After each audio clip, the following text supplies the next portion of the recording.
بسم الله الحمد لله والصلاة والسلام على رسول الله صلى الله عليه وسلم. يقول بعض العارفين كفيل عارف وجندي لالو إذا طهر القلب رقه وإذا رق راقه وإذا راق ذاق وإذا ذاق فاق وإذا ذاق اشتاق وإذا اشتاق اكته وإذا اكته وصل إلى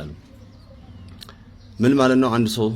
الله سبحانه وتعالى قلبون كونجل كمعصيا كمدفو الصابي كمدفو ነገር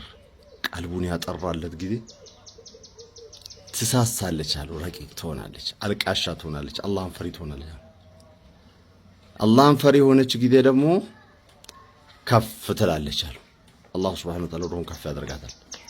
ከፍ ያለች ጊዜ ደግሞ ማለት ነው ናፋቂ ትሆናለች አሉ ናፋቂ ትሆናለች ኸይሩ ስራ የተባለ ነገር ናፋቂ ትሆናለች እንድትናፍቅ ያደርጋታል አላህ Subhanahu Wa Ta'ala ከአላህ Subhanahu Wa Ta'ala መገናኘት ከነብዩ ሰለላሁ ዐለይሂ ወሰለም ጋር መገናኘት ከቁርአን ጋር ያለው ግንኙነት ሁሉ ነገሩ በናፍቆት ይሰራል ዋጂብ ሆኖበት ግዴታ ሆኖበት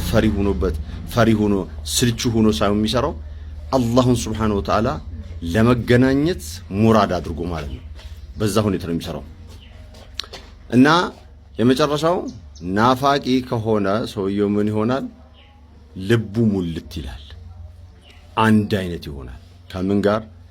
ለሱ ክብረትም ድህነትም ማግኘትም ማጣትም መታመምም መዳንም እኩል ይሆንለታል ማለት ነው ሁሉም ከአላህ Subhanahu Wa Ta'ala ለሱ ስጦታ እንደሆነ አድርጎ ያስባል ይላሉ ይሄን ጊዜ ምን ይሆናል ሰውየው ደረሰ ይባላል ይሄንን ቦታ ምን ዘውቅ ምን ቀምስ አላህ አድርገን ሰላሙ አለይኩም ወራህመቱላሂ ተዓላ ወበረካቱ